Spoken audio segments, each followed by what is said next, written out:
Gostava de referir que para este webinar de hoje, dedicado ao voluntariado em tempos de pandemia, nas organizações promotoras de voluntariado, registámos 58 inscrições. Foi muito bom, por isso é que queria dar só mais um compasso de espera antes de começarmos, mas vou relembrar o meu nome para quem não me conhece. Sou a Marta Osório e, em nome do Centro Local de Voluntariado da Câmara Municipal de Cascais, dou as boas-vindas a todos. Agradeço também mais uma vez à doutora Paula Guimarães a sua disponibilidade para voltar a estar connosco e por vir partilhar a sua visão sobre este tema. Gostava também de referir que das 58 pessoas que se inscreveram para este webinar, algumas são comuns ao webinar que realizámos a semana passada, que era igualmente sobre o tema voluntariado em tempos de pandemia, mas na perspectiva do voluntário. Este hoje é na perspectiva das organizações promotoras de voluntariado. Referir que conseguimos ter essa percepção através dos e-mails que utilizam para se inscrever, que temos bastantes associações presentes. Temos o CASA, a ReFood, a Associação Coração Amarelo, a Fundação AMI, o Centro Paroquial de Carcavelos, a Crescer Ser, a Dar a Mão, as Conferências Vicentinas, etc. Não referi todas, mas estão bastantes instituições representadas hoje no nosso webinar. Vou relembrar algumas regras de participação, que enquanto a doutora Paula estiver a apresentar e a fazer a sua exposição, todos os microfones devem estar desligados para que não haja ruído de fundo. No caso de os participantes depois quererem intervir na altura das perguntas e respostas, por favor usem a funcionalidade de pôr a mão no ar. Não sei se todos sabem utilizar, mas é cá em baixo na barra da aplicação, onde diz, o meu está em inglês, mas imagino que diga reações, é levantar a mão. Nós depois faremos a moderação e daremos a indicação então quando podem falar. O webinar vai ser gravado e, portanto, quem não quiser ser gravado, quem não autorizar, tem que desligar a câmara. Para quem entrou já depois de eu ter pedido, gostaria que todos estivessem identificados com o nome e, de preferência, a entidade a que pertencem.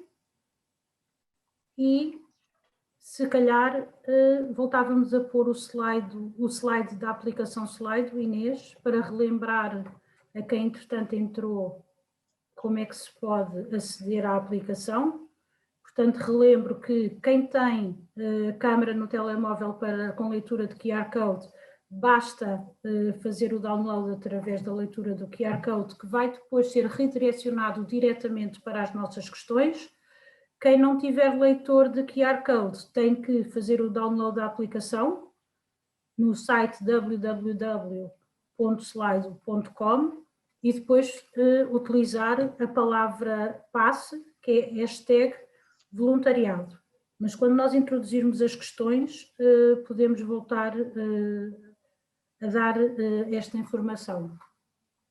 E uma vez que já são 13h10, apesar de ainda não estarem todos os participantes, eu se calhar começava para não penalizarmos quem chegou a horas e gostava de apresentar a nossa oradora, a doutora Paula Guimarães, que é jurista e trabalha há 31 anos na área de intervenção social.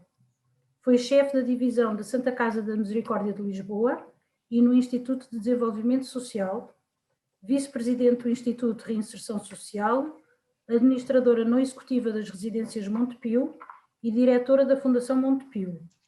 Atualmente, Paula Guimarães dirige a Provedoria do Associado do Montepio, Associação Mutualista, é docente em pós-graduações e mestrados e formadora nos domínios do envelhecimento, voluntariado e economia social. Doutora Paula, bem-vinda mais uma vez e muito obrigada, e tem a palavra. Muito obrigada eu. É sempre um gosto participar nestas ações promovidas pelo município de Cascais. Cumprimento todos os participantes, alguns dos quais masoquistas, porque são repetentes, portanto, vem à segunda dose, não chegou a primeira, mas é sempre muito bom rever as vossas caras, é um prazer estar convosco. É para mim muito interessante e muito gratificante esta iniciativa do município de Cascais, que foi uma entidade absolutamente pioneira em Portugal no que respeita ao voluntariado no setor público. Foi a primeira autarquia do país a fazer formação aos seus próprios colaboradores sobre voluntariado e a criar um programa de voluntariado, e normalmente nestas matérias costuma estar na linha da frente, e portanto um convite do município de Cascais é uma ordem para mim, e portanto cá estou eu a colaborar com o que sei e com a experiência destes anos. Ora bem, eu vou começar por tentar compartilhar a tela que nos vai servir de cenário durante o dia de hoje. Espero que já esteja visível. Já está visível. Pronto, queria só pôr em ecrã maior para ficar com mais visibilidade. Só um momento. Pronto.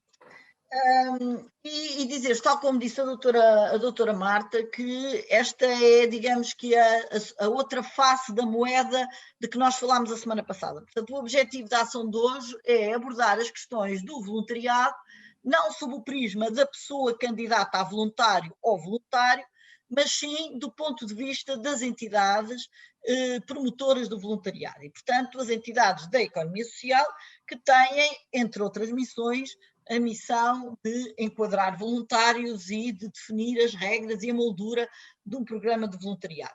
Naturalmente que alguns dos temas que vamos abordar hoje estão repetidos, porque mesmo com outra perspectiva, a base, digamos, a matéria-prima é a mesma, mas em todo caso, na segunda parte desta conversa, vamos incidir sobre o ponto de vista da organização, da gestão, do ponto de vista das entidades da economia social, algumas das quais já fazem voluntariado, algumas das quais são totalmente compostas por voluntários, o que levanta outros desafios, que iremos falar, e outras que eventualmente ainda não iniciaram esta aventura de ter voluntários, mas que seguramente o irão fazer a breve trecho. Ora bem, isto está muito pequenino, mas não sei se conseguem ver, porque isto reduziu um bocadinho. De qualquer maneira, a ideia aqui é questionarmos e perguntarmos se faz sentido, neste momento, nós ponderarmos a possibilidade, enquanto organizações, de abrir as nossas portas e de receber voluntários. E o que é facto é que temos aqui um dilema. Por um lado, nós assistimos todos ao chamamento abrupto, não planeado, não programado, de voluntários para cobrir lacunas e faltas nas organizações, designadamente aquelas de estrutura institucional e que garantiam o acolhimento aos seus utentes, por força de termos uma redução drástica dos recursos humanos, por força da pandemia. Por outro lado, temos alguns receios, se calhar fundados em determinada matéria, no momento de perturbação, no momento em que estamos a braços com uma situação que para todos nós é nova, ainda virmos acrescentar a esta situação toda o desafio de enquadrar pessoas estranhas à estrutura, que não a conhecem, que não estão ainda habituados ao seu funcionamento e que podem causar aqui algumas entropias e alguns problemas. Tudo isto é verdade, mas esta pandemia e esta situação veio também chamar-nos a atenção para duas ou três coisas. Primeiro, é que as organizações não podem continuar a ser muralhadas, ou seja, as instituições não podem continuar a estar fechadas sobre si próprias, sem relação com a comunidade. Pelo contrário, estes momentos mostram que todos nós somos interdependentes uns dos outros e que a comunidade pode ser uma grande mais-valia para as organizações se elas tiverem uma política e uma abordagem permanente de abertura ao exterior.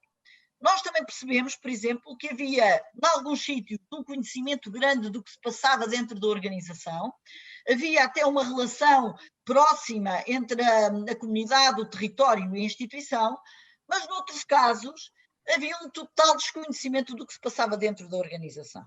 E isso significa que não havia nem a prática da abertura ao voluntariado, nem sequer a prática da abertura aos familiares dos utentes que lá residiam, e, portanto, havia aqui como que uma certa desvalorização, quer dos shareholders, quer dos stakeholders. Trocando isto por miúdos em português, nem para os associados, que são os acionistas das organizações, quando elas têm uma matriz associativa, nem, e os próprios colaboradores, nem sequer para os clientes ou para a sua rede informal de apoio. E, portanto, é fundamental perceber que o voluntariado nos ajuda a abrir-nos para o exterior, ajuda-nos a enriquecer o nosso quadro de ofertas para os nossos clientes, ajuda-nos a complementar algumas áreas que nós, com recurso exclusivo aos nossos profissionais, não conseguimos fazer, e, por outro lado, também aumenta aquilo que se pode dizer a licença para operar. Ou seja, nós, se formos transparentes para a comunidade, garantimos a sua simpatia, o seu envolvimento, a sua empatia e, seguramente, a sua colaboração no momento futuro. Porque, caros colegas, esta situação vai voltar a repetir-se. Se não for uma pandemia, é outra situação. Nós vamos viver cada vez mais no fio da navalha. A sociedade vai passar agora por grandes riscos sociais e, portanto, mesmo que debelemos, como esperamos todos, rapidamente a doença, vão ficar problemas sociais muito fundos que vão impactar estas organizações que estão sempre na linha da frente e, portanto, nós precisamos efetivamente da ligação à realidade, da ligação àqueles que estão fora dos muros da nossa organização, e o voluntariado é claramente tem o mesmo efeito que tiveram os manifestantes contra o Muro de Berlim.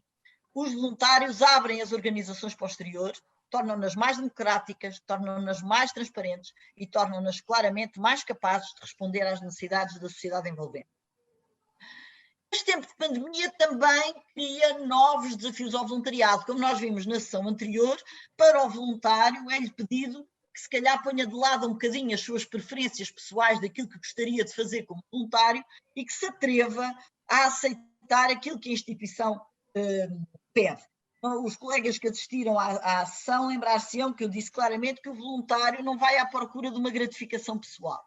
Portanto, é natural que procure alguma coisa que tenha a ver com as suas aptidões pessoais, que procure rentabilizar e pôr ao serviço dos outros aquilo que ele melhor sabe fazer, mas, sobretudo, tem que estar aberto aos desafios que as organizações colocam. E, portanto, o voluntário o que pergunta é o que é que precisam de mim? Antes de dizer, olha, eu quero fazer jardinagem, ou eu quero ajudar as crianças a fazer os trabalhos de casa. Não.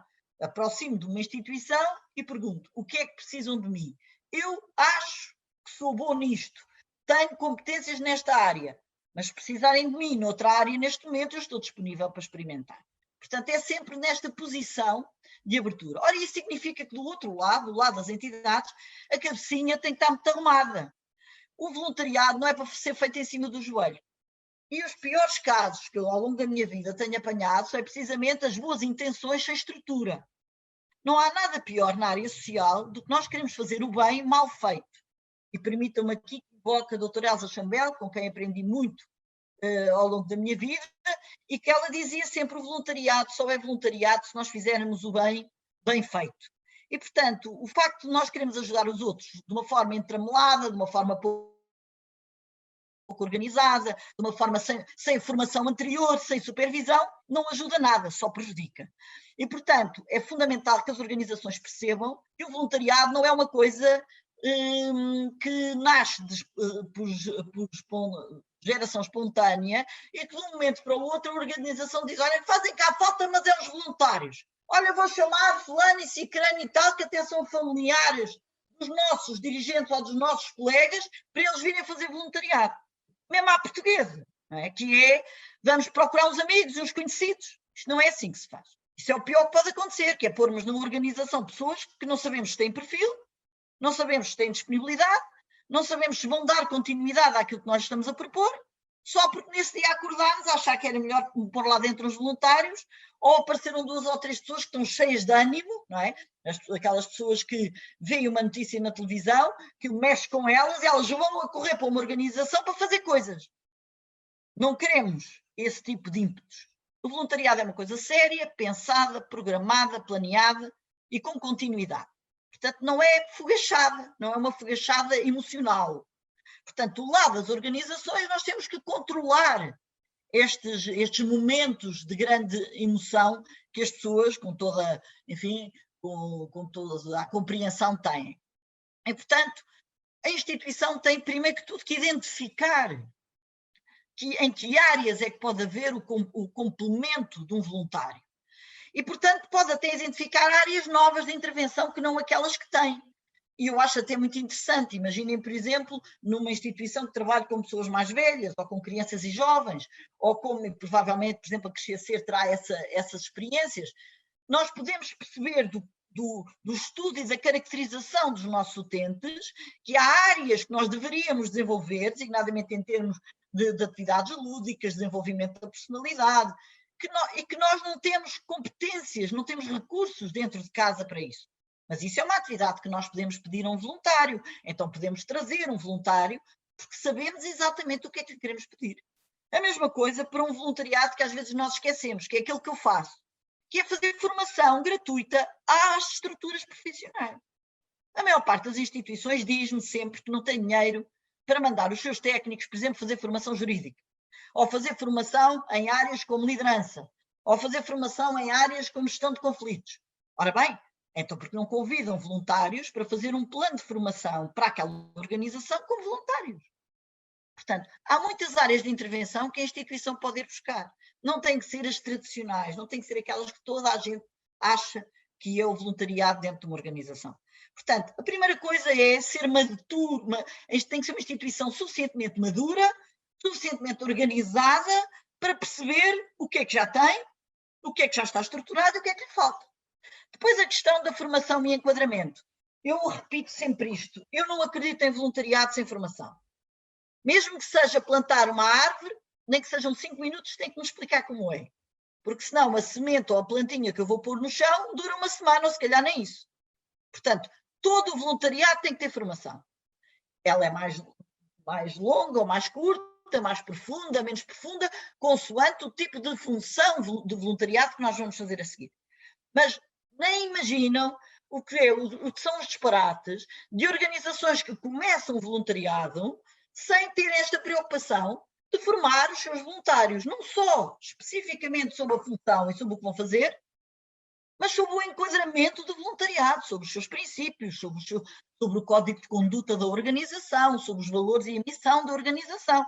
Portanto, para que o voluntário esteja de facto imbuído do mesmo espírito da instituição, esteja convergente com a sua missão e com os seus valores e, ao mesmo tempo, esteja capaz de ser um agente efetivo do cumprimento dos objetivos da organização.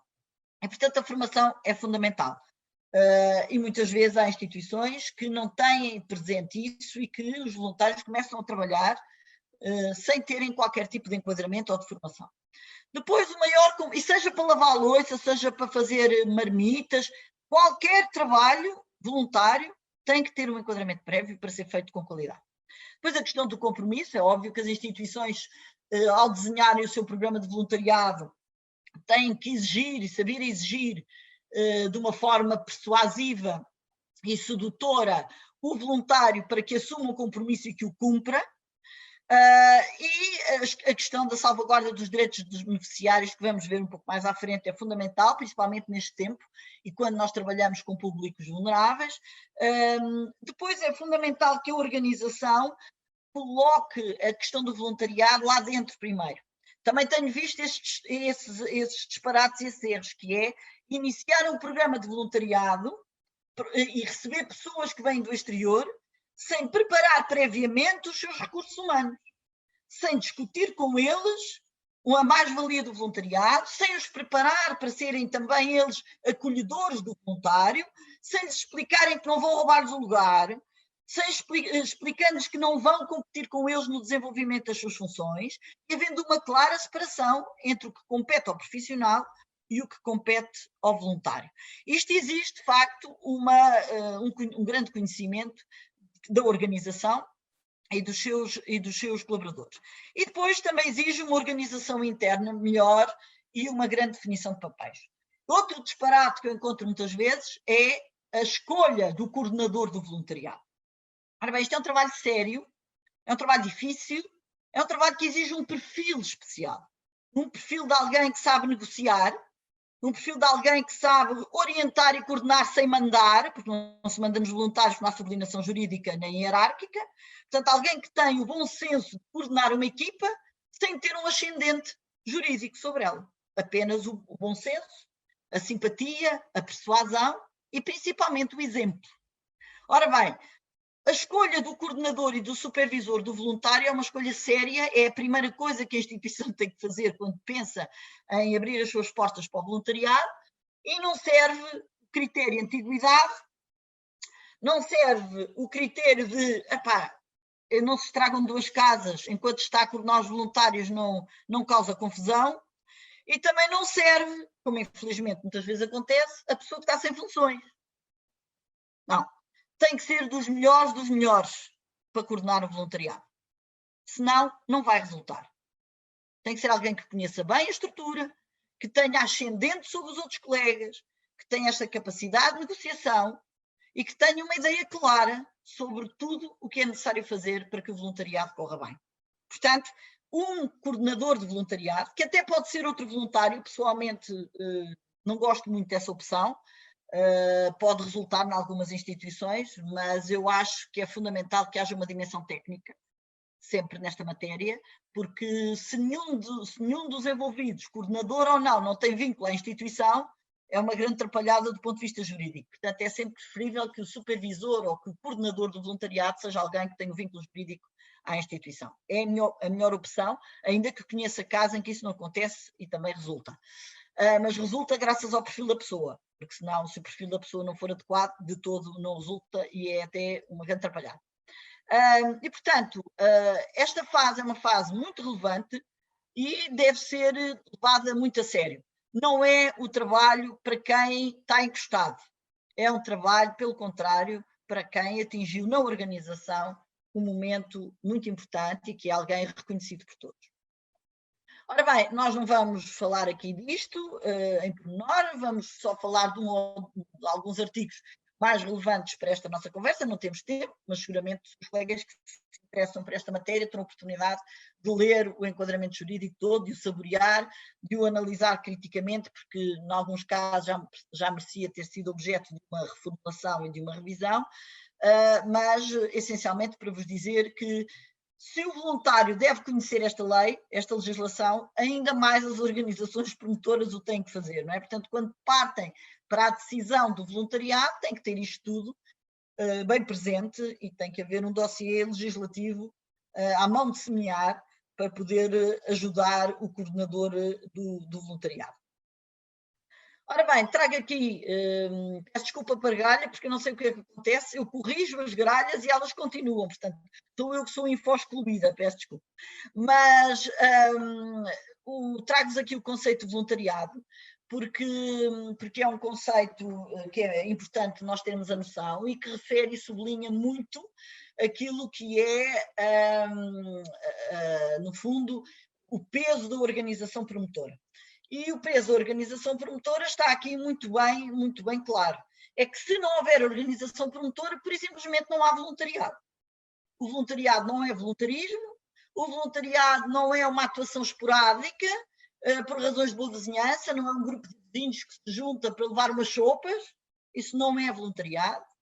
É voluntariado se houver uma organização juridicamente constituída, se houver órgãos sociais válidos, se houver estatutos que são conhecidos pelos seus membros, se houver um plano de ação, um orçamento anual, se houver uma estrutura que seja o quê? Que seja auditável. Porque o que está aqui em causa é a possibilidade do voluntariado ser feito numa estrutura auditável, uma estrutura que pode ser acompanhada, supervisionada, avaliada e que tem uma tutela. E, portanto, tem que apresentar determinados documentos e determinados comprovativos que está efetivamente a atuar sem fins lucrativos e no interesse da comunidade. Portanto, não é um grupo informal. Há cada vez mais grupos informais, devo dizer, principalmente na área da proteção animal e da proteção ambiental, e agora também estão a nascer alguns grupos informais por causa das questões da pandemia, em termos de entrega de alimentação, etc. isso são iniciativas muito válidas, mas que têm que evoluir para associações.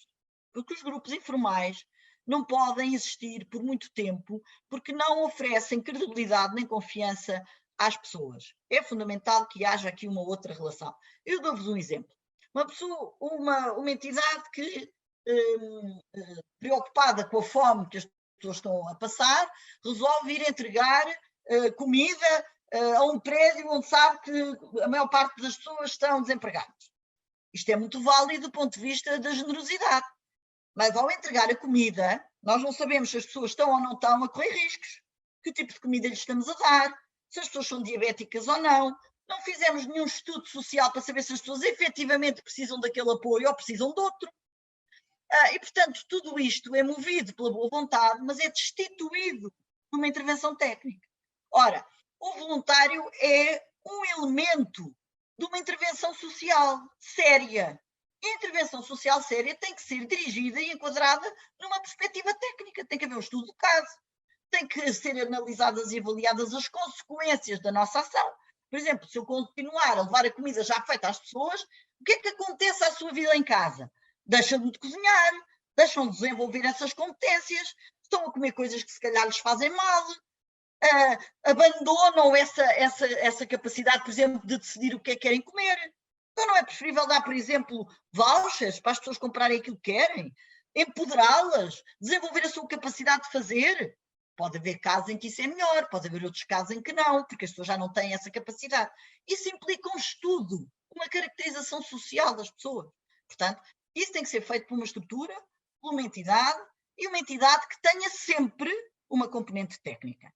Sob pena de nós estarmos a voar, a fazer trapézio sem rede. Isso há muito tempo que é proibido, pelo menos no circo. Portanto, nós não podemos correr riscos que põem em risco os outros. Quando, ainda por cima, o que nós queremos é ajudá-los. E, portanto, temos que reduzir claramente a nossa margem de erro, e essa margem de erro só se faz em equipas pluridisciplinares, onde necessariamente o voluntário tem uma palavra a dizer, seguramente, mas quem define as regras tem que ser uma dimensão técnica. O artigo 3º da Lei do Voluntariado diz-nos que o voluntário é a pessoa que de forma livre, desinteressada e responsável se compromete, de acordo com as suas aptidões próprias e no seu tempo livre, a realizar ações integradas em programas de interesse social e comunitário sem fim lucrativo e, mais uma vez, promovidas e realizadas de forma regular por entidades públicas e privadas, incluindo instituições particulares de solidariedade social. Portanto, mais uma vez, no próprio conceito de voluntário, nós temos presente a organização promotora. Portanto, da mesma forma que não há voluntariado sem organização promotora, há voluntarismo, também não há voluntário sem que este pertença a uma entidade maior, faça parte de uma equipa e que esteja integrado nessa mesma equipa. Ora bem, isto significa que nós temos que pôr de lado logo uma quantidade de coisas, que é a organização promotora é essencial para nós termos voluntariado em Portugal. E só no dia em que as instituições particulares de solidariedade social, e não só, também as empresas, até as próprias entidades públicas, perceberem a força que o voluntariado pode ter e que é efetivamente um auxiliar precioso para a sua intervenção, só nessa altura é que nós podemos dizer que temos reunidas as condições para podermos ter um voluntariado com a mesma expressão que têm os países nórdicos, por exemplo, ou os países anglo-saxónicos. E neste momento, e pela troca de impressões que tenho tido, há mais pessoas individuais com vontade de experimentarem o voluntariado do que comparativamente organizações que estejam disponíveis para iniciar esta fase de organização promotora do voluntariado. Apesar de haver instituições que já o fazem há muitos anos, como o Coração Amarelo, estão aqui presentes algumas, como a Crescer, como a própria RIFU, e outras que eu considero que são, de facto, que fazem voluntariado muito bem enquadrado, que são a Associação Mais Proximidade Melhor Vida, o Centro Sagrada Família, por exemplo, a Ajudares, o IPAV, através da sua Academia Ubuntu, que tem recurso a muitos voluntários. Portanto, há cada vez mais entidades que estão disponíveis para fazer voluntariado. Curiosamente, a maioria dos bons exemplos, enfim, dos que eu conheço, que não é necessariamente representativo de toda a realidade portuguesa, de longe disso, mas os melhores exemplos que eu conheço são entidades atípicas. no sentido que são entidades que não têm as valências, as respostas sociais a que nós estamos mais habituados. São instituições que iniciaram a sua atividade sem acordo com o Estado, livremente, sem comparticipação, e que quando têm essa comparticipação é uma comparticipação atípica. E perceberam, antes das outras, a mais-valia do voluntariado. Muitas das outras instituições estão tão ancoradas no subsídio e no acordo de cooperação que muitas vezes ainda não perceberam que o voluntariado é um recurso,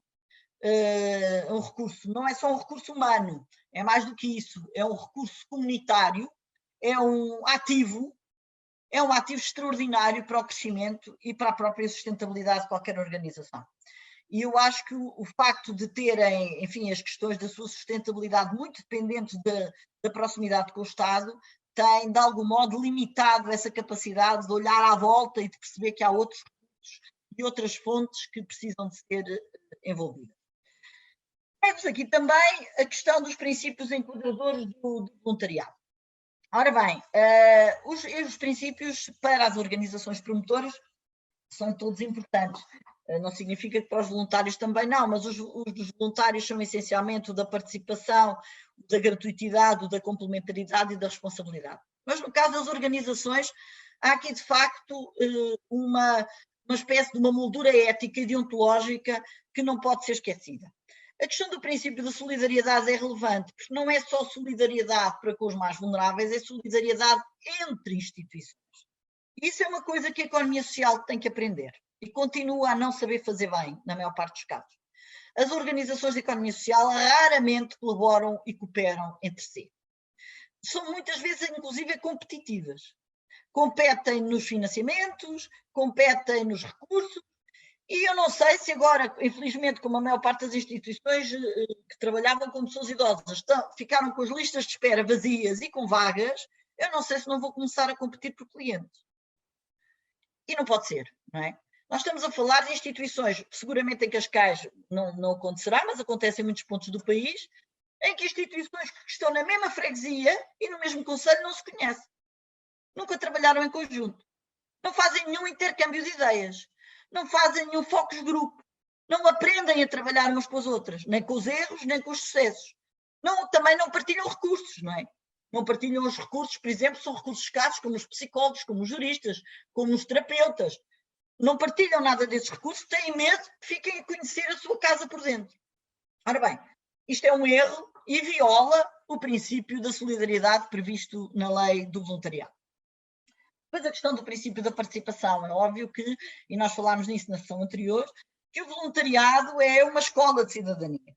É um território em que nós podemos exercitar os nossos direitos e também os nossos deveres, em que podemos aprender a contribuir para a comunidade a que pertencemos, em que aprendemos a ser menos egoístas, menos reivindicativos e mais ativistas na resolução dos nossos próprios problemas. E as organizações promotoras são o palco fundamental e perfeito para este exercício. É numa instituição que nós aprendemos, por exemplo, a estar numa Assembleia Geral, a participar numa reunião. Para alguns voluntários que ou nunca tiveram um trabalho remunerado ou nunca trabalharam em estruturas, diria eu, de matriz democrática, o voluntariado é também um momento em que aprendem a trabalhar em equipa, em que aprendem a dar a sua opinião, em que aprendem a construir um projeto conjunto. E, portanto, este princípio da participação, que se alicerça na obrigação da participação da própria instituição na sociedade, é muito importante. A questão do princípio da cooperação, portanto, as instituições, os voluntários têm a obrigação de colaborar entre si, as instituições têm também a obrigação de colaborarem entre si.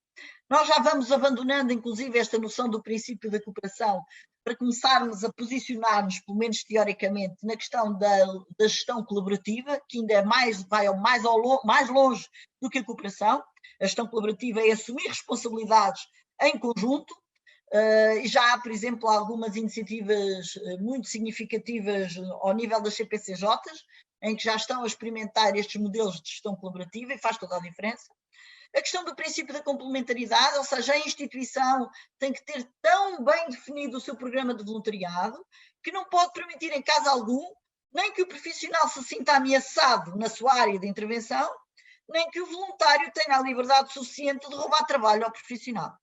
E a instituição também tem que ter aqui a noção de que não pode utilizar de maneira nenhuma o voluntariado, nem para substituir o pessoal em férias, nem para substituir as pessoas que estão doentes, nem pessoas que estão em licença de maternidade, como eu conheço vários casos. Não podem ir buscar estagiários e para não lhes pagar as despesas de estágio, pô-los como voluntários e coisas do género. Tudo isso é ilegal e, além do mais, não é ético, mesmo que isso não estivesse, do ponto de vista da lei, claramente proibido. Portanto, o voluntário é um topping. Eu costumo dizer que a atividade é o gelado e o voluntário é a amêndoa laminada. Portanto, em momento nenhum, nós vamos buscar a amêndoa laminada para fazer o trabalho de fundo, de substância da instituição. Nós vamos buscar o voluntário para dar mais sabor, para tornar mais humanizada essa intervenção. E, portanto, isso é fundamental que a organização promotora ponha ordem na casa antes de receber qualquer voluntário. A questão do princípio da gratuitidade, portanto, é muito importante que a instituição perceba que não pode remunerar os voluntários, mas que os deve ressarcir das despesas que eles tenham no exercício do voluntariado. E, portanto, naturalmente que a organização promotora tem que ter um orçamento para o voluntariado, tem que ter uma rúbrica, tem que afetar uma verba, tem que perceber o que é que vai gastar com aquela área de intervenção e tem que planear e prever os custos que daí podem advir. Não é, como veem, uma coisa para fazer em cima do joelho e que depois andamos a correr atrás do prejuízo à medida que surgem os problemas. O voluntário vinha para cá e teve um acidente. Nós não tratámos do seguro. Então, e agora como é que fazemos? O voluntário escorregou e caiu para cima de um móvel na instituição e partiu tudo quanto lá estava em cima. Então e agora? Isto não é assim. Não é? Portanto, tudo isto tem que ser preparado, planeado e previsto.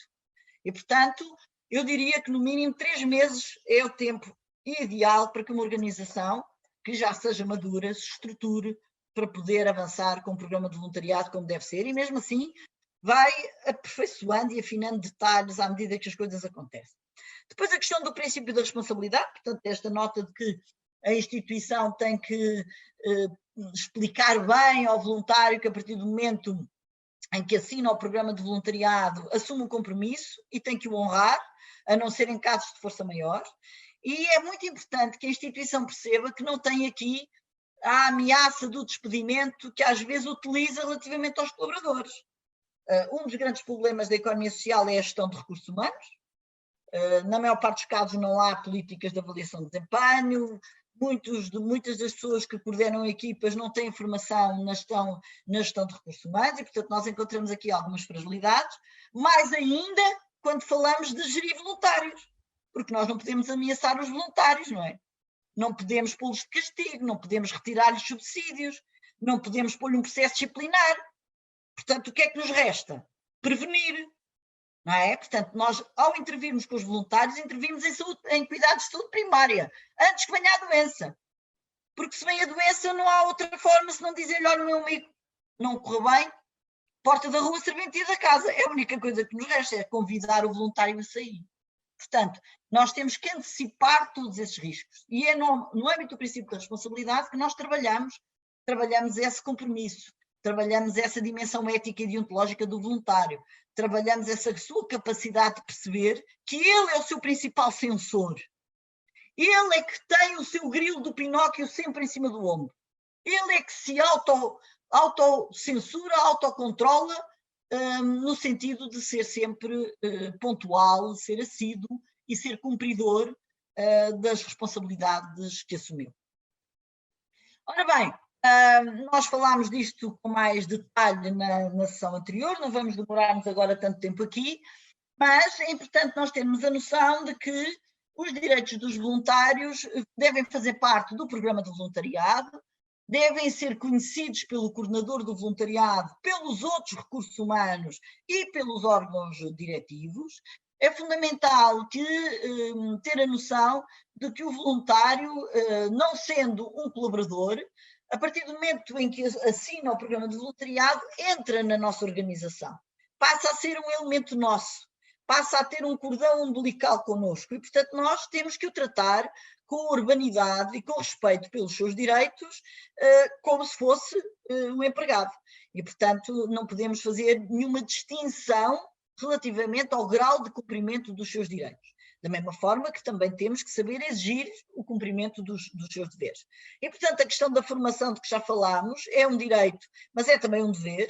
A questão de criarmos um cartão de identificação do voluntário dentro da nossa organização, já que ao nível nacional isso nunca chegou a ser feito, mas principalmente se nós temos voluntários que entram dentro da nossa organização, que a percorrem, que têm acesso a diversas áreas da nossa organização, é fundamental que colaboradores, beneficiários e mesmo elementos externos à organização nele reconheçam que é um voluntário, precisamente para perceberem até onde é que podem ir nas conversas que têm com ele, sobretudo também facultar-lhe a informação que ele precisa, envolvê-lo, tratá-lo com, de facto, com a deferência que uma visita interessada, como é um voluntário, deve ter.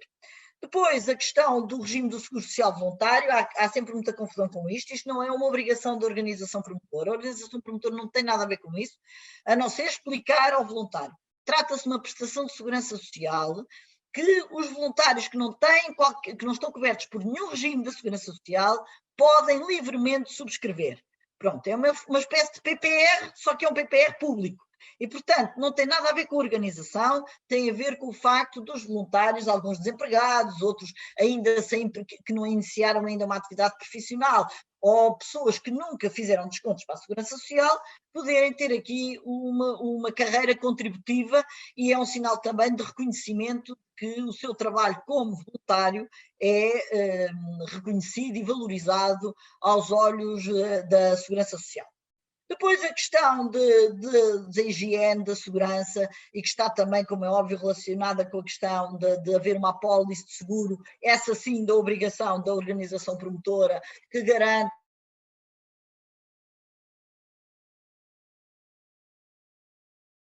o registro da assiduidade do voluntário, perceber efetivamente se o voluntário naquele dia, àquela hora, estava lá. Eu conheço alguns casos em que a instituição não controla isso e, portanto, se o voluntário vem dizer, olha, eu precisava dizer à minha entidade patronal que ontem tive aqui uma reunião de supervisão dos voluntários.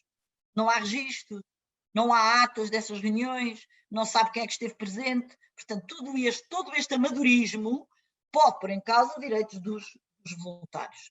Depois a questão do programa de voluntariado, que é como se fosse um contrato, no sentido de que há uma definição do conteúdo funcional, das horas, do que é que o voluntário se compromete e a organização também, que isso é assinado por ambas as partes, e no fundo há aqui como que um cerimonial e de facto, um peso grande neste momento, que é o momento de cimentarmos esta relação mútua. Depois a questão de ser ouvido na preparação das decisões, beneficiares do regime especial de utilização de transportes públicos, que isso não é imputável à organização, e ser reembolsado das despesas, isso sim já compete à organização. Do outro lado, como é óbvio, dos deveres dos voluntários, é óbvio que também têm que estar plasmados no regulamento interno do programa de voluntariado e no próprio programa de voluntariado, e há aqui dois aspectos que eu gostava de sublinhar, uma vez que já tratámos disto na outra sessão.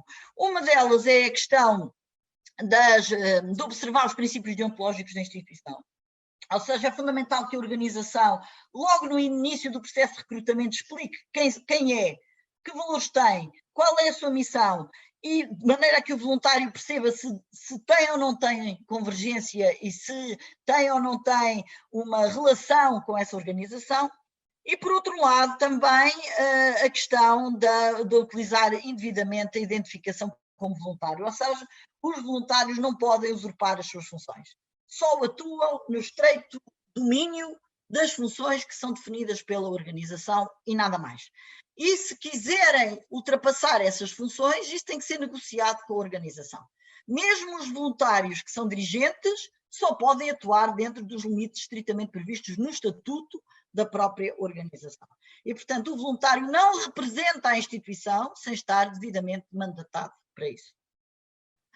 Ora bem, o programa de voluntariado, este tal contato e ao mesmo tempo esqueleto, alicerce do voluntariado, tem que estar lá a definição do âmbito do trabalho, em função do perfil do voluntário, tem que estar os critérios de participação nas atividades, tem que estar as condições de acesso aos locais onde deve ser desenvolvido o trabalho voluntário, principalmente quando falamos em públicos mais especiais ou em instituições com regras específicas de funcionamento, como as ERPIs, como os estabelecimentos hospitalares, como os estabelecimentos prisionais. Tem que haver um sistema interno de informação e de orientação, tem que haver uma avaliação periódica dos resultados, e eu devo aqui dizer que não é uma mera avaliação de satisfação, é uma avaliação de impacto. É fundamental que a instituição saiba e possa medir a mudança operada na organização e nos seus beneficiários a partir do momento em que tem voluntários a trabalhar, ou seja, tem que saber dizer o que era antes dos voluntários e o que é depois dos voluntários. É uma espécie de querido, o voluntário mudou a casa. Portanto, nós temos que ter o antes e o depois.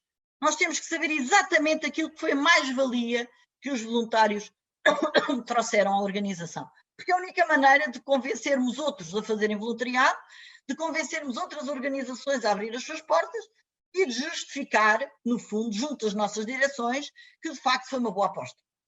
Depois, a questão da realização das ações de formação, que é muito importante e compete à organização promotora, a cobertura dos riscos de que já falei, a questão da identificação como participante, também é muito importante, e depois uma outra questão que é de facto central e que vem na linha do que eu já vos referi anteriormente, que é como é que a organização resolve conflitos entre ela e o voluntário.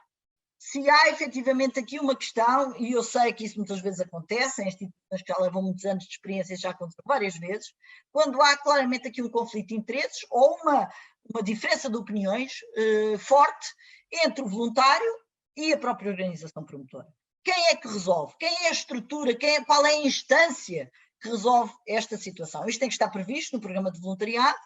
E, como é óbvio, tem que se encontrar aqui um modelo que seja um modelo que tenha em conta a natureza jurídica do trabalho voluntário e que, tanto quanto possível, seja o menos intrusivo e o menos dramático possível, não só para não criar reticências a outros voluntários, como também para não retirar o interesse de ser voluntário, porque a pessoa pode não se identificar com aquela instituição e ser um belíssimo voluntário noutra, porque as pessoas são as pessoas e as suas circunstâncias. E, portanto, às vezes, eu sou um bom voluntário, aquela é que não era a instituição para mim, e o contrário também é válido. A organização é uma excelente organização promotora, mas, de facto, aquele voluntário não tinha perfil. Portanto, isto acontece, não é nenhum bicho de sete cabeças, acontece porque somos todos pessoas e, portanto, há sempre conflitos. Temos é que encontrar a forma mais sã e mais ética para os resolver, sem perder de vista aquilo que nos uniu, que foi o fazer bem a um terceiro beneficiário. Como é que nós podemos recriar o voluntariado na organização na pandemia? Então, nós podemos fazer outras coisas, e nós vamos ver isso um bocadinho mais à frente, mas é fundamental que as organizações sejam um bocadinho mais inventivas e não procurem voluntários só para o front office, para fazer aquelas tarefas que são mais rotineiras, como ajudar nas refeições, ajudar nas saídas à rua, mas também disponibilizar dimensões de formação, como já vos falei, dimensões de back-office, dimensões de apoio na gestão, dimensões, por exemplo, de combate à info-exclusão, portanto, de haver pessoas, por exemplo, na área da informática que estejam disponíveis para ensinar as equipas, ensinar os utentes, ensinar os voluntários a dominarem melhor tudo quanto são instrumentos tecnológicos e que podem ajudar muito no voluntariado à distância. E depois, como é óbvio, criar um programa de voluntariado que garanta a continuidade do voluntariado pós-pandemia. Significa isto que as instituições tiveram a tentação e a necessidade de irem buscar voluntários agora, porque estão aflitos, que saibam criar um programa de voluntariado que os acolha depois de passada a pandemia e que fiquem com esse ativo para dar continuidade à atividade. Portanto, que não seja o voluntário Kleenex. Vens aqui porque agora é preciso limpar, agora já não é preciso limpar, vai-te embora. Portanto, não queremos isso por parte das organizações, não queremos organizações que explorem os voluntários, queremos organizações que os rentabilizem a longo prazo. Bem, isto aqui é uma informação que vos dou porque a questão do envelhecimento veio muito à tona durante a pandemia e houve muitas pessoas com muita vontade de fazer voluntariado com idosos, o que é uma coisa fora do comum, porque a maior parte foi crianças e jovens, mas quero chamar a atenção de que trabalhar com pessoas idosas, pessoas com doença mental, pessoas com deficiência, é ainda mais difícil. De vez em quando. Portanto, há aqui uma quantidade de enquadramento jurídico que tem que conhecer enquanto organizações promotoras.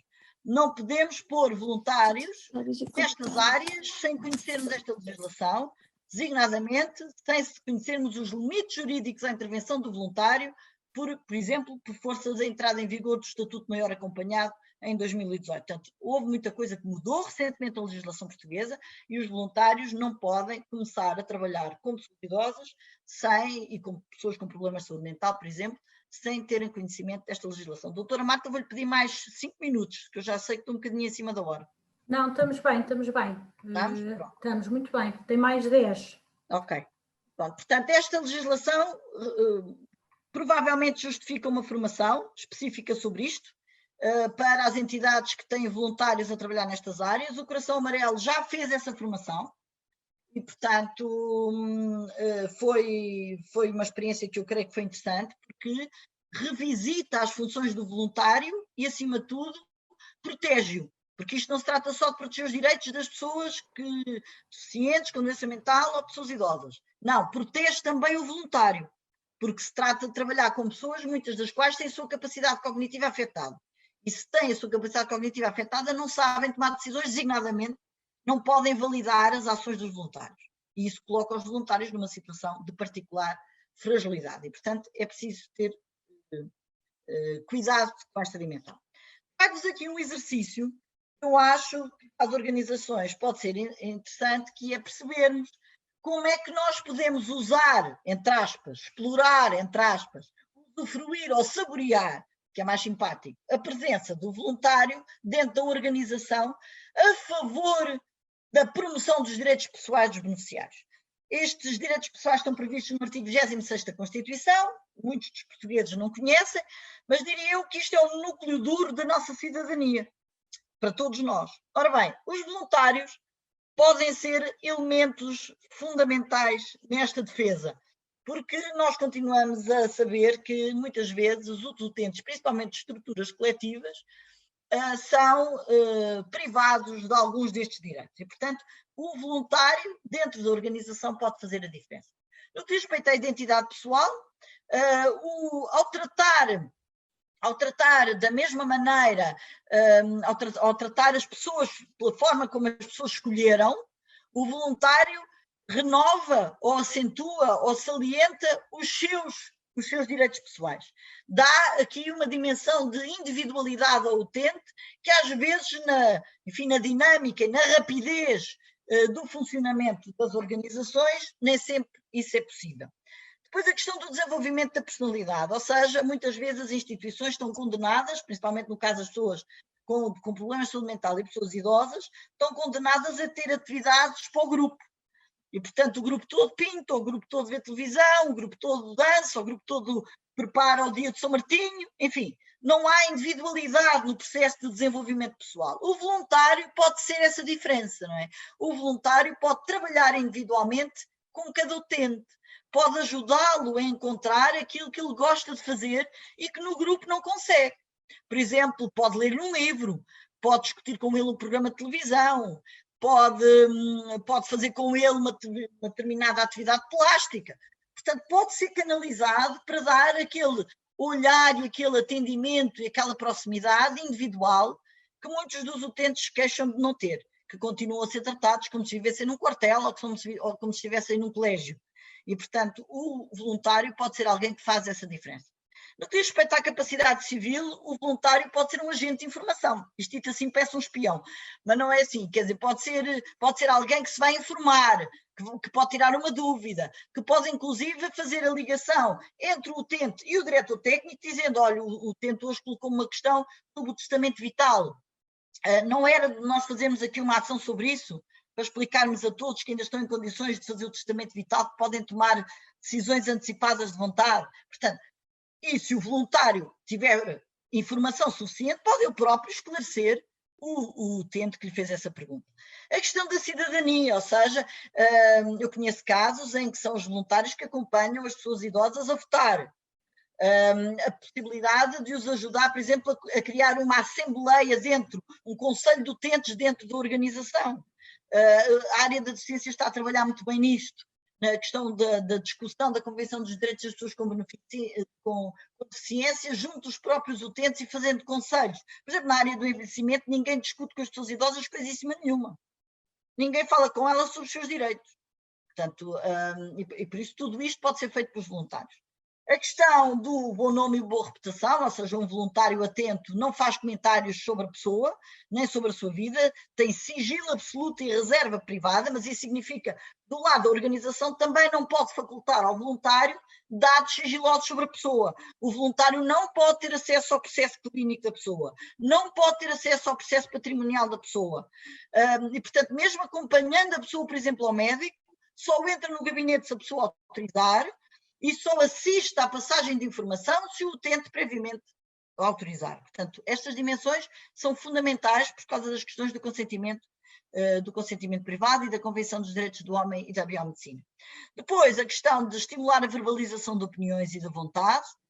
Isso pode ser muito interessante e os colegas que fazem voluntariado, por exemplo, com pessoas idosas no Coração Amarelo, na Cruz Vermelha, etc., sabem bem como muitas vezes aquele momento, aquela tarde em que o voluntário está com a pessoa idosa, ela rejuvenesce, ela ganha asas, ela volta a ganhar o seu poder sobre a decisão do seu projeto de vida. Isso é muito de facto nós estimularmos a palavra, estimularmos a sua autonomia residual, darmos atenção e, portanto, a pessoa sente-se válida, sente-se útil, sente-se integrada na sociedade. E a questão, como é óbvio, da reserva da intimidade e da vida privada, principalmente o voluntariado é feito no espaço habitacional da pessoa, esse é o seu castelo, é o seu território e, portanto, não podemos nem devemos fazer qualquer tipo de referência ou de comentário ou de alteração ao espaço de vida dessa pessoa. No âmbito do Código de Conduta para os novos tempos, as organizações têm que ser muito rígidas, têm que exigir o cumprimento dos deveres da assiduidade e da pontualidade, mesmo quando não há contacto presencial. Têm que aprofundar a informação relativamente ao voluntário, ou seja, é muito importante conhecerem bem os candidatos a voluntários, muito, muito importante.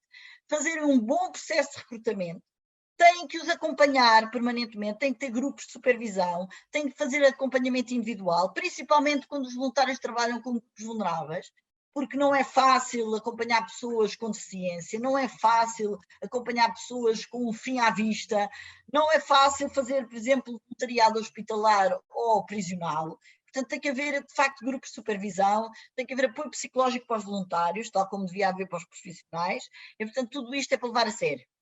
Tem que se avaliar regularmente a performance, tem que se respeitar escrupulosamente a lei da proteção dos dados pessoais e, portanto, nada de ter banco de informação que não tenha passado pelo crivo da lei de proteção de dados pessoais, temos bases Excel com os nomes dos nossos utentes a que os voluntários têm acesso, os voluntários não podem ter acesso a esse tipo de informação e por isso é que eu tenho sinto-me um bocadinho sempre desconfortável nas organizações que só têm voluntários.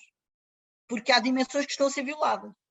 Porque um voluntário não pode ter acesso a informação sigilosa sobre as pessoas, a não ser que tenha uma declaração assinada pelo próprio e nós tenhamos a certeza que esse consentimento informado é corretamente obtido. E eu tenho sempre algumas dúvidas sobre isso, principalmente quando falamos de grupos vulneráveis, com pouca informação, pouca literacia, etc.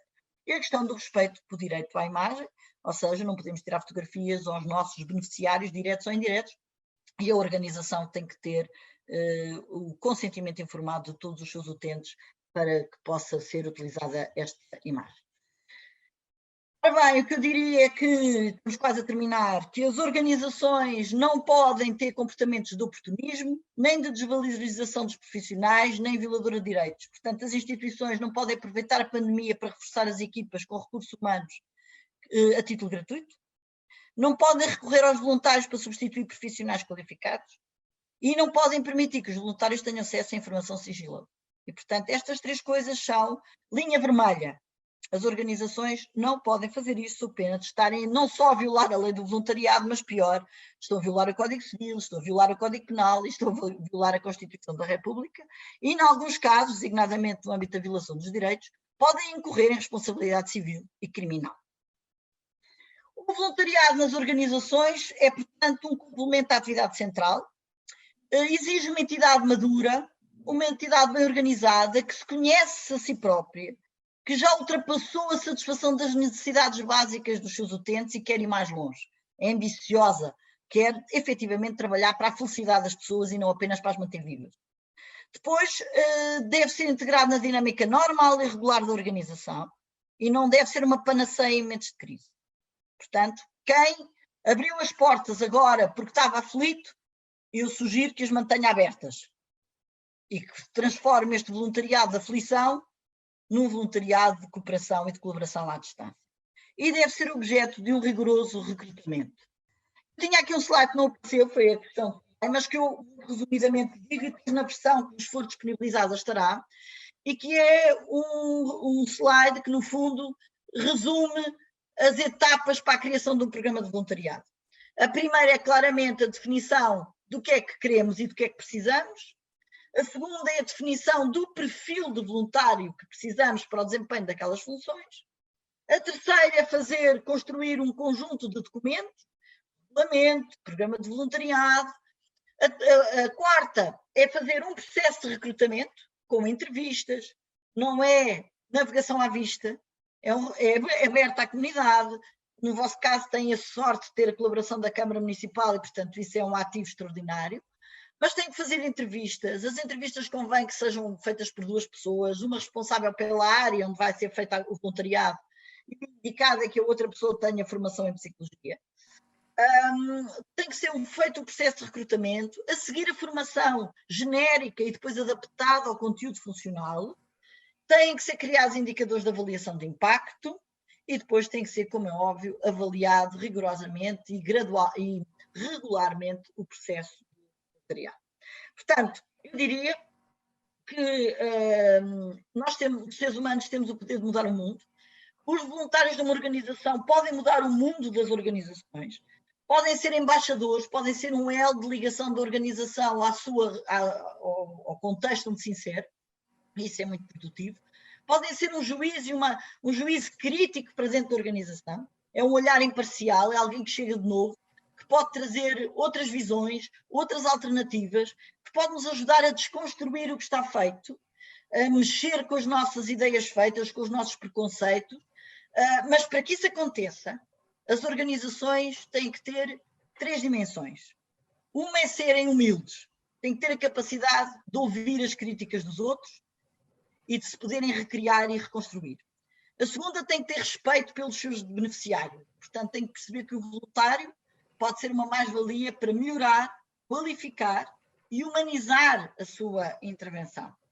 E a terceira, tem que ter igualmente a capacidade de valorizar sempre os seus recursos profissionais, porque se não fizerem e se não separarem muito bem estas duas águas, pode acontecer que uma instituição vire o campo de batalha entre profissionais e voluntários. E isso de todo nós não queremos. O voluntário é bem-vindo, mas não é um colaborador. O voluntário faz muita falta à organização, mas não é o esteio que a faz andar. O voluntário é extraordinário para melhorar a qualidade de vida dos beneficiários, se for esse o seu destinatário final, mas não substitui em momento nenhum nem o assistente social, nem o gerontólogo, nem o psicólogo, nem o terapeuta, nem a animadora, nem o enfermeiro, nem o médico. Não substitui nunca pessoas que têm a formação técnica adequada para desenvolver a sua tarefa. E não se esqueçam também de uma coisa, é que o voluntário que tem essa formação de base, e eu conheço vários, que são enfermeiros, que são assistentes sociais, etc., tem que despir essa dimensão quando vão desenvolver o seu trabalho de voluntariado. Não podem entrar a matar, a dizer, eu no meu tempo, quando eu era assistente social, não se fazia nada assim. Não. O voluntário tem que perceber que ali não está na sua qualidade de competência técnica. Está efetivamente na sua qualidade de um elemento de complementaridade da intervenção da organização. Se isto for observado, e também não é assim tão difícil, eu acho que será um sucesso para as organizações e é seguramente muito gratificante para os voluntários. E terminava chamando a atenção de que as instituições não se podem dar ao luxo de não ter voluntários. Os voluntários são fundamentais se nós quisermos melhorar a qualidade da intervenção que queremos fazer. E por aqui me calo. Muito obrigada, doutora Paula. Foi extraordinária a sua apresentação e acho que nos deixou efetivamente ideias e conceitos-chave para que as instituições possam implementar projetos de voluntariado de qualidade. Acho que é isto mesmo que o seu resumo agora disse tudo. De facto, se estes princípios forem observados, o voluntariado tem muito a ganhar. Posto isto, e antes de começarmos, de abrirmos o debate, que tenho a certeza absoluta que há muita gente a querer pôr questões à doutora Paula, eu relembrava que nós preparámos também, em conjunto com a doutora Paula, algumas questões, só para caracterizarmos um bocadinho o tipo de instituições que temos aqui hoje connosco, e voltávamos então ao slide da aplicação Slido. Não sei se já todos conseguiram instalar, fazer o download nos vossos telemóveis, e relembro que é ou através da leitura do QR Code ou diretamente indo ao site slido.com e pondo a palavra passe #voluntariado. E a primeira pergunta é se a instituição que representa já enquadra voluntários. Tendo em conta que temos 37 participantes na sala e ainda só temos 13 respostas, diria que ainda há muita gente que não respondeu ou que não conseguiu fazer o download da aplicação. Se assim for, podem abrir o microfone e dizer para nós tentarmos ajudar. Sim, Ana Anselmo? Eu estou a participar em nome individual, como eu disse ao princípio, okay, mas respondi não para poder avançar, porque senão não posso avançar. Sim, claro que sim. Obrigada. Obrigada.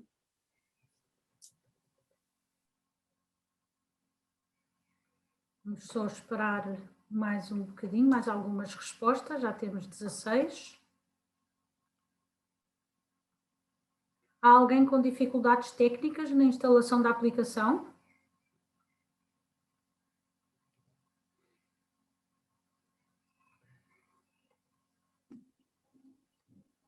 Sim? Alguém ia falar? Sim, boa tarde. Sim.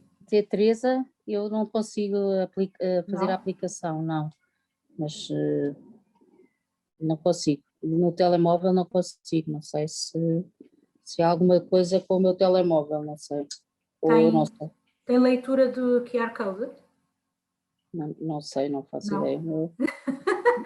Sou uma naba nestes assuntos, já estou um bocadinho melhor nestas plataformas, mas não consigo, mas depois se puder responder mais tarde ou vocês mandarem por e-mail, eu farei essa...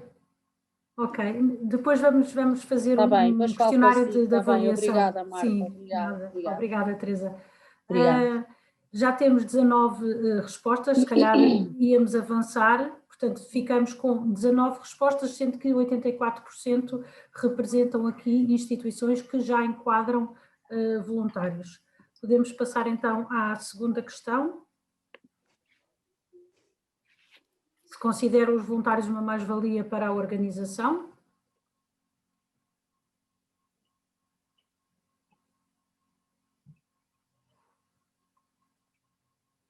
Vamos esperar pelo menos as mesmas 19 respostas de há pouco.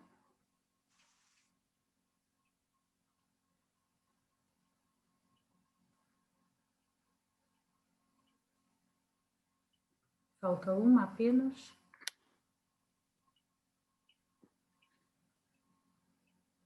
Mas também já conseguimos ficar aqui temos 18 respostas e ficamos com uma ideia muito clara que todos os presentes consideram os voluntários uma mais-valia para as suas organizações. Podemos passar agora à terceira questão. Se a instituição que representa nunca enquadrou voluntários, indique porquê. É a falta de recursos humanos para gerir os voluntários? É a dificuldade na concepção de projetos de voluntariado? É a dificuldade de divulgação dos projetos de voluntariado?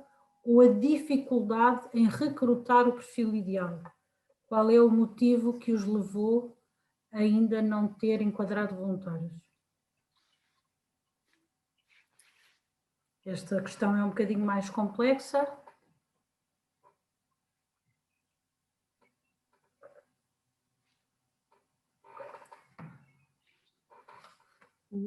Sendo que só 2 pessoas é que já responderam.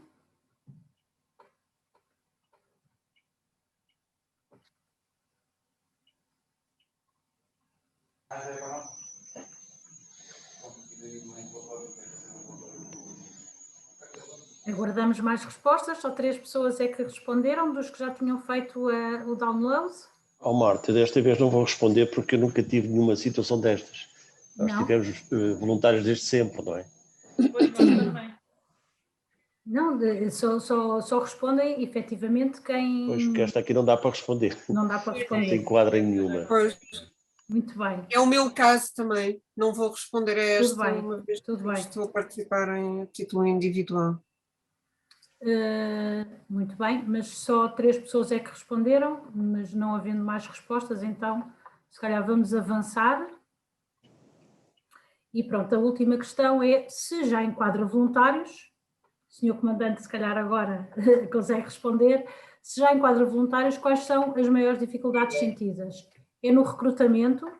É na formação? É na integração na dinâmica da organização? É na motivação dos voluntários? Ou na falta de recursos humanos para os gerir?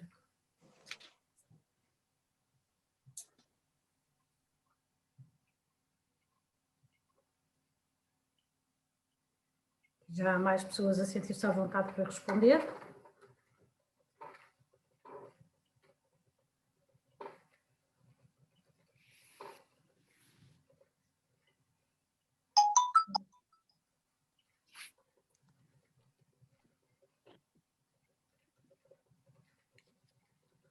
Já estamos perto do número que atingimos há bocadinho, de 19 respostas.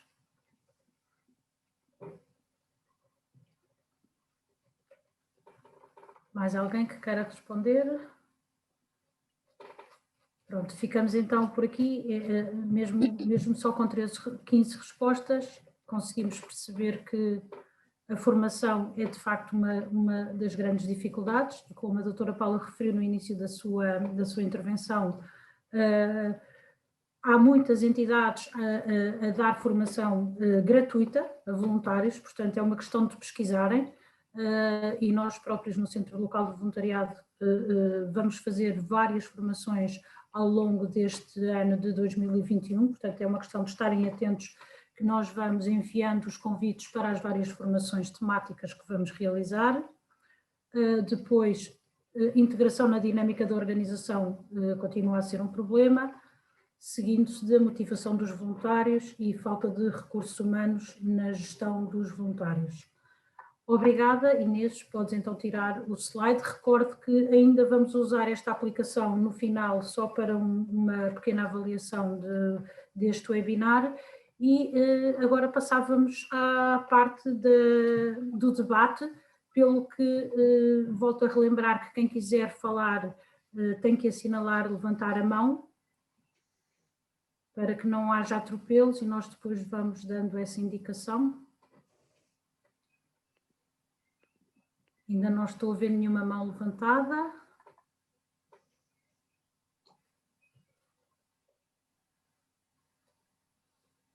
Ninguém quer pôr nenhuma questão sobre a forma como se deve construir de raiz. Edmundo, boa tarde. Tem a boa palavra. Boa tarde a todos. Uma vez mais, parabéns pela iniciativa e à doutora Paula Guimarães pela apresentação. A ReFood tem uma particularidade no tocante a voluntários, que é uma organização 100% baseada em voluntários. Tipicamente pedimos 2 horas por semana, e de uma forma continuada, porque de outra forma será impossível manter, digamos, o trabalho que desenvolvemos. E depois há um conjunto dependendo dos núcleos, mas vamos dizer entre 25 a 30 pessoas, que continuam a ser voluntários, mas têm um papel que nós chamamos de gestores. E essas pessoas, obviamente, são as que são responsáveis pela organização nas diferentes áreas, seja no recrutamento das famílias, no recrutamento de parceiros, etc. Eu percebi que na intervenção da doutora Paula havia uma preocupação de uma organização ser 100% baseada em voluntários. A verdade é que a ReFood trabalha já há mais de 10 anos e tem neste momento 60 núcleos, e eu reconheço que de vez em quando é difícil termos voluntários, digamos, a ter responsabilidades nas diferentes áreas da organização. Mas eu gostava de ter uma bocadinho a opinião da doutora Paula sobre este assunto, ou seja, eu sei que isso é uma particularidade da ReFood, provavelmente não haverá muitas organizações que sejam 100% baseadas em voluntários. Isto pode ser um problema do ponto de vista de enquadramento legal, alguma recomendação que nós possamos ser pioneiros em Cascais para o resto da ReFood? É um bocadinho esse tema que eu gostaria de colocar.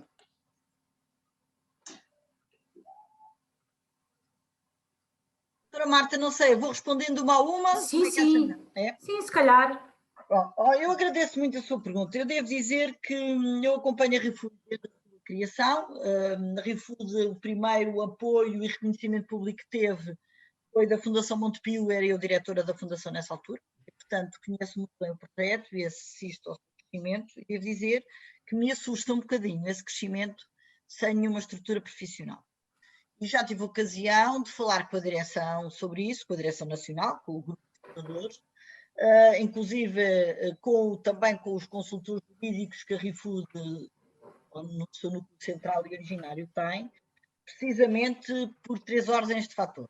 O primeiro tem a ver com a questão da gestão financeira e da organização estrutural da ReFood, porque há aqui um vazio legal, penso eu, não sei se entretanto foi resolvido, mas a ReFood não estava estruturada nem como delegações, como acontece sempre com a Associação de Alzheimer, nem como delegações autónomas, como acontece com a Liga, por exemplo, Portuguesa contra o Cancro, ou com a Cruz Vermelha.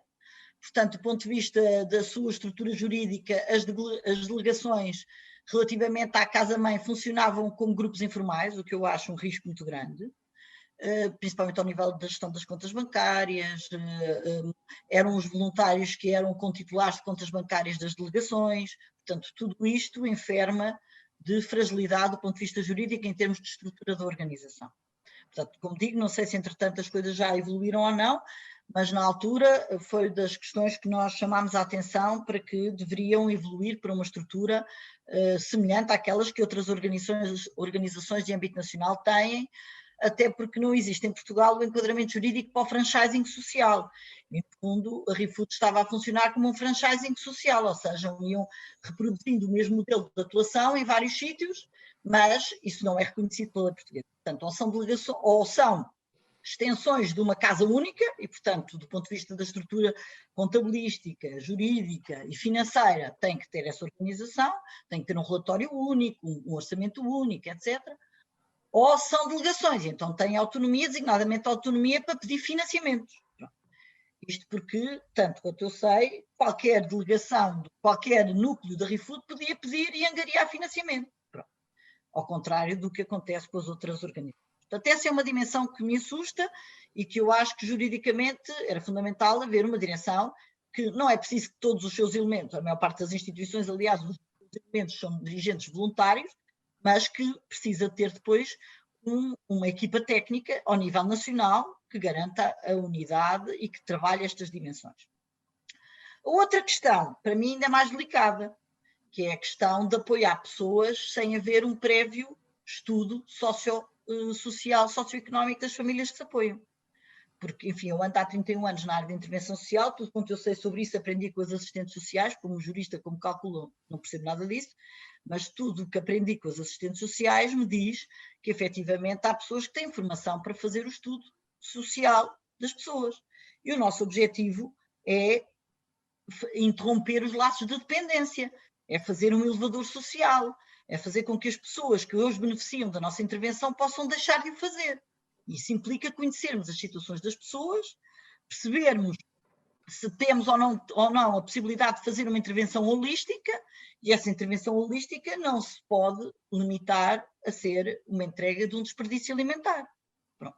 E, portanto, eu acho que a ReFood só teria a ganhar se estivesse ancorada num projeto técnico, em que, sem se desvirtuar e sem perder aquilo que é a sua matriz, que é combater o desperdício alimentar, não é fazer a intervenção social, é evitar que a comida se estrague, foi assim que nasceu, mas que possa evoluir para ser uma instituição promotora da elevação e do desenvolvimento das pessoas. E isso significa conhecer a pessoa. Não dar doce a quem é diabético, sem estar acompanhado por um plano de saúde, não dar comida a quem pode cozinhar, porque isso pode induzir e criar comportamentos de dependência e fazer, inclusive, que podem afetar a saúde mental das pessoas. Garantir que ao fazermos esse trabalho, que é o que faz, por exemplo, a Comunidade Vida e Paz, quando interpela alguém na rua, o objetivo não é só dar-lhe a sopa, é trabalhar globalmente a pessoa noutras dimensões. Eu sei que já há núcleos da ReFood que o fazem, em articulação com outras instituições, em articulação também com juntas da freguesia. Mas também conheço outros núcleos, portanto, provavelmente será o caso de Cascais, não sei. Mas conheço muitos núcleos em que se limitam exclusivamente a entregar a comida às pessoas, e recolhê-la aos restaurantes, às pastelarias, etc., e entregá-la às pessoas. Isso, manifestamente, para mim é pouco e até é perigoso, do ponto de vista da intervenção social. E eu sou crítica de uma intervenção que se baseia exclusivamente nisso, mas é uma opinião pessoal. Isso poderia ser colmatado se houvesse, digo eu, em cada núcleo um acompanhamento técnico, que até pode não ser da ReFood, até podem manter o vosso perfil só de voluntários, mas então vão ter, na minha opinião, se querem progredir e se querem aumentar a qualidade da vossa intervenção, porque é uma boa ideia, e que nasceu por ser uma boa ideia, deveriam recorrer ao apoio de outra organização que possa ter esse olhar técnico sobre as situações que estão a apoiar. Não sei se me fiz explicar, mas pronto. Sim, eu agradeço, doutora Paula. Eu se calhar aproveito, isso, sem querer entrar em diálogo, não é só o objetivo, mas pelo menos um pequeno comentário da forma como nós em Cascais trabalhamos. Desde o primeiro dia, e porque não temos competências, até podemos ser voluntários que são assistentes sociais, mas isso é uma mera coincidência, não é necessariamente uma organização. Nós trabalhamos em rede com as instituições que existem em Cascais. Portanto, nós não selecionamos famílias. Portanto, nós encaminhamos famílias que são acompanhadas pela respectiva instituição. Está desde o primeiro dia. Essa dimensão está resolvida, pronto. Exatamente, porque reconhecemos que a nossa competência e o nosso core é recolher alimentos que estejam em boas condições, garantir uma boa cadeia alimentar de frio, etc., até chegar às famílias necessitadas, que alguma instituição nos nomeia. Portanto, as instituições, quando nos encaminham uma família, em princípio estão a encaminhar uma família que pode ter diversas necessidades, sendo que uma delas é alimentar. E nós endereçamos exclusivamente essa componente, está bem? Relativamente ao núcleo, sim, os núcleos não são delegações, fazem parte de uma unidade única que é a Delegação Nacional, que tem um único número de contribuinte, e há uma estrutura nacional, essa sim, que tem um orçamento único para o qual nós todos os meses enviamos os relatórios de variados, número de famílias, de beneficiários, etc., e há uma contabilidade centralizada. Não tenho conhecimento que exista ou que esteja a ser preparado um outro modelo que não este. Ok? Obrigado, doutora Paula. Obrigada eu também, porque fiquei a conhecer o vosso modelo que me parece bastante mais seguro. Obrigado. Exato. Há pouco a Rita Chaves tinha posto a mão. Tem a palavra? Tem que ligar o microfone, Rita. Eu achei que tinha ligado, peço desculpa. Olá, boa tarde a todos. Eu estou sou presidente da direção da Dar a Mão, que é uma organização de voluntariado prisional, já com 30 anos de experiência, e basicamente todos os projetos eram desenvolvidos dentro das prisões. Em 2020 ficaram suspensas logo em março, faz agora um ano, tudo o que era entrar nas prisões, e então estamos a readaptar os projetos e a virar-nos um bocadinho para o que sempre foi a nossa visão, que é um projeto de reinserção social e de integração na sociedade para combater a reincidência criminal e para que as pessoas que acabam por ir parar a prisões consigam ter a oportunidade de construir um projeto de vida diferente. Esse projeto há de estar a arrancar, mas basicamente eu pedi para intervir porque somos todos voluntários. Obviamente a direção, enquanto direção e não direção executiva, somos todos voluntários. A questão agora de começar a intervir exatamente com estes beneficiários e com estas pessoas que passam pelas prisões, obviamente, levou-nos a contratar uma técnica. Vamos ter a primeira colaboradora oficialmente, que é uma assistente social, que vai fazer exatamente o que estavam a comentar há pouco a propósito do ReFood, que é temos que ter uma avaliação técnica e um estudo do contexto social de cada pessoa para poder fazer uma abordagem holística e trabalhar em rede, ou seja, não só nós darmos uma resposta que conseguirmos estruturar, como estar em contacto com todas as organizações que tenham pessoas deste tipo e que possam dar apoio e constituir uma rede de apoio, porque estas pessoas envolvem famílias, envolvem contextos especiais e, obviamente, depois entrar em contacto com câmaras municipais e com as autoridades locais que facilmente nos vão ajudar. A questão que tinham posto da RPGD é toda uma questão, obviamente. Nós, sendo todos voluntários, obviamente, os voluntários não têm acesso aos dados.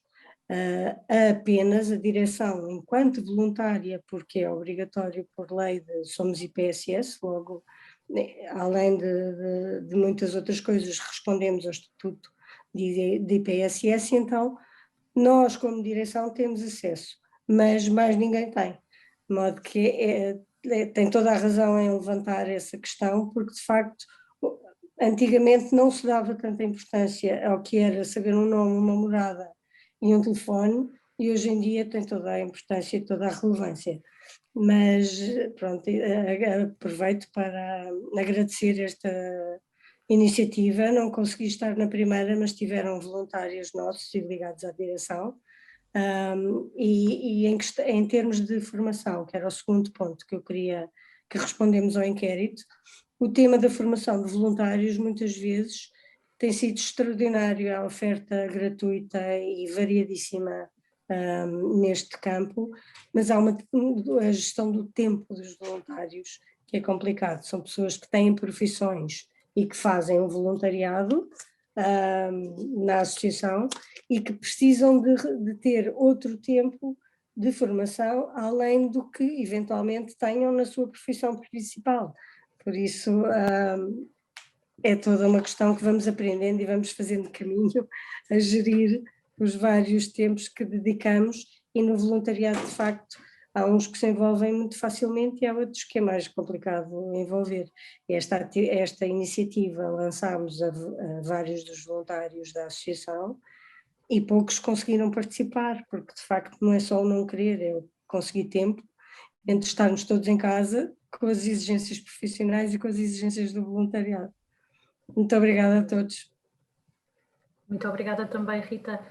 Já agora deixe-me só dizer em relação aos horários da formação, isso é uma coisa que de facto é importante passarmos a ter em conta, e no Centro Local de Voluntariado da Câmara já temos isso em conta quando agendamos a formação inicial para voluntários, que agendamos sempre para um sábado de manhã, precisamente para permitir que a formação não colida com o horário de trabalho. Relativamente às outras formações mais temáticas e mais específicas, obrigada pela sua sugestão, vamos ter isso em conta com certeza em próximas ações. Doutora Paula, não sei se quer também. Obrigada, eu também. Não, eu acho que esta intervenção foi muito útil. O voluntariado prisional de facto tem especificidades muito particulares, é preciso um rigor e um cuidado acrescido, não significa que nas outras áreas também não seja, mas aqui trabalhamos de facto, acima de tudo, uma questão que é uma questão muito importante, que é a expectativa do beneficiário e a construção de uma relação de confiança, e isso é muito, muito importante.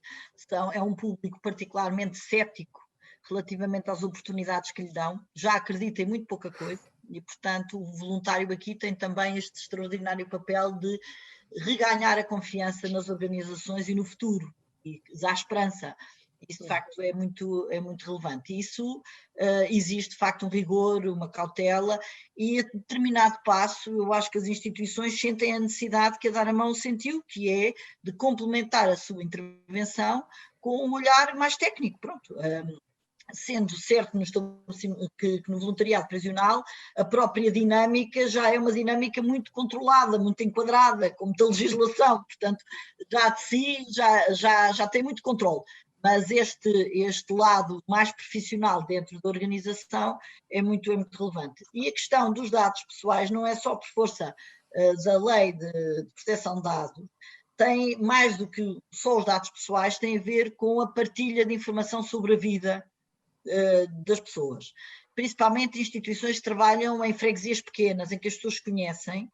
É fundamental que não seja partilhado com o voluntário determinadas dimensões sobre o património ou sobre a dinâmica familiar do destinatário final do voluntariado, sob penas haver uma banalização de informação e pôr em risco a sua própria, além da privacidade, às vezes até a sua própria segurança. Costumo dizer, no caso dos voluntários que fazem apoio de voluntariado na casa de pessoas idosas, nunca devem partilhar os horários dessa pessoa, se essa pessoa vive sozinha ou se não vive, onde é que vive, precisamente porque podem pôr em risco de ser uma vítima de assalto na semana seguinte. Portanto, todo o cuidado é pouco. E, por exemplo, no caso da ReFood, essa questão que a mim me serenou e me sossegou bastante, serem as outras organizações a fazerem o processo de seleção das famílias a apoiar, também é importante que as instituições percebam que não precisam transmitir muita coisa. Basta transmitir a sinalização codificada da família e a sua necessidade, não precisam de entrar em detalhes, precisamente porque nós, enfim, não quero chegar ao exagero de fazer o bem sem olhar a quem, mas efetivamente o voluntário não precisa de saber detalhes sobre a vida a não ser que sejam absolutamente indispensáveis para o bom desenvolvimento da sua atividade. E esse bom senso tem que ser dado pelo enquadramento da própria organização. Exatamente, só partilhar mais uma coisa que nós fizemos ultimamente, que é exatamente assinam um acordo de confidencialidade, ou seja, começámos a perceber, porque começámos com umas estagiárias, alunas que nos fizeram um estudo e que de facto era a via mais direta para toda a gente interiorizar aquela questão, inclusivamente internamente, porque é fácil um voluntário partilhar qualquer coisa da sua vida e depois isso se calhar não é necessariamente bom e está a pôr ambas as partes em risco. Exatamente. Obrigada. Há mais alguém que queira intervir?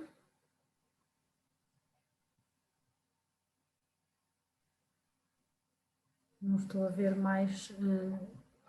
Doutora Marta, se mais ninguém intervém ou enquanto pensam, Sim. gostava de chamar a atenção, enfim, de lançar um desafio às entidades, que estão aqui várias, que já fazem voluntariado há algum tempo. Eu acho que era muito interessante, se ainda não fazem parte, que aderissem à Confederação Portuguesa do Voluntariado. Eu devo dizer que estou muito preocupada com o estado do voluntariado em Portugal neste momento, porque acho que, pronto, mas isto é uma opinião pessoal, acho que o facto da gestão do voluntariado ter saído de um Conselho Nacional, como estava, e passar a ser uma atribuição da CASES, veio, enfim, tornar mais público e menos emergente a sociedade civil o voluntariado. Ou seja, há aqui uma forte componente do setor público que não havia anteriormente, em que havia uma igualdade de participação, quer da sociedade civil, quer das estruturas públicas.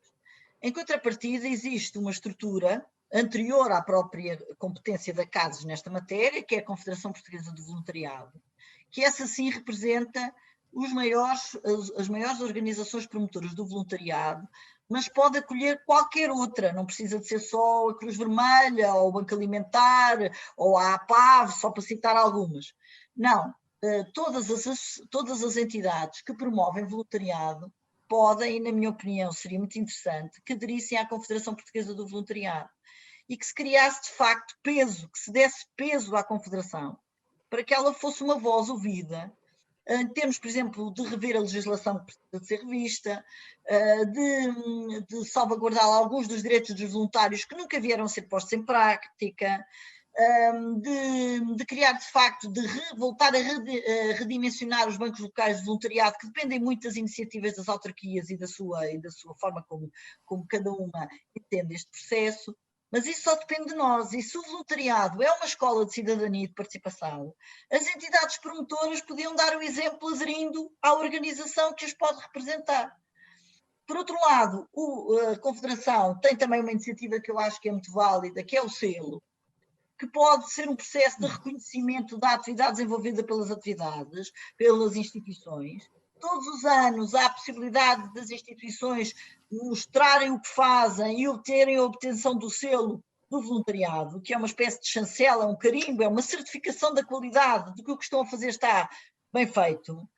E, portanto, eu acho que falta aqui também alguma união e alguma expressão do voluntariado, e temos aqui tantas instituições que o fazem já há alguns anos e já têm lastro e já têm competências cimentadas, que é uma pena se não fazem parte da Confederação. É verdade. E essa sugestão parece-me muitíssimo pertinente. E o professor Eugênio Fonseca não me encomendou o sermão, aviso já.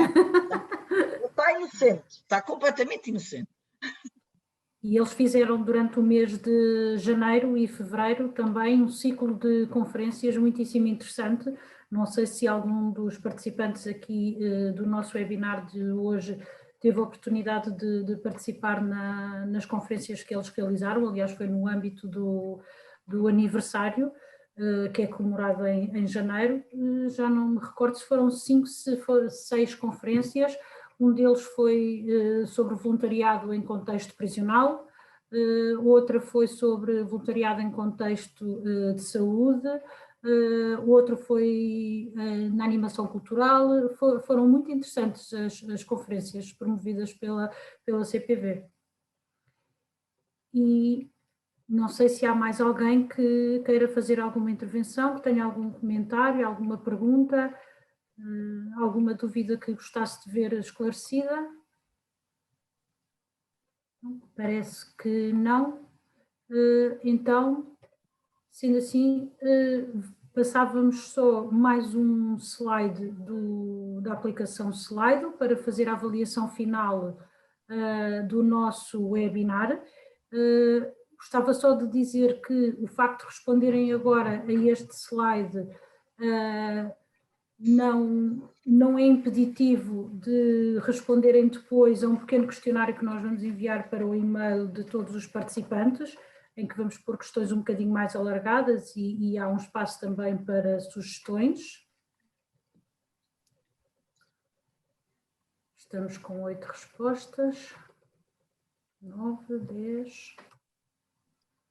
Os conteúdos do nosso webinar da semana passada já estão disponíveis no site do Cascais Participa. Aliás, no nosso chat já lá foi deixado o link direto para o site e temos a gravação completa disponível no Cascais Participa. No final da sessão de hoje também passaremos a disponibilizar o vídeo da sessão de hoje e o PowerPoint, que a doutora Paula Guimarães fará o favor de nos ceder.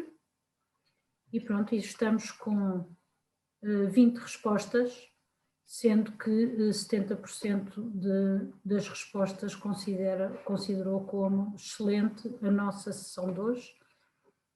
Muito obrigada. E pronto, se calhar podemos fechar o slide.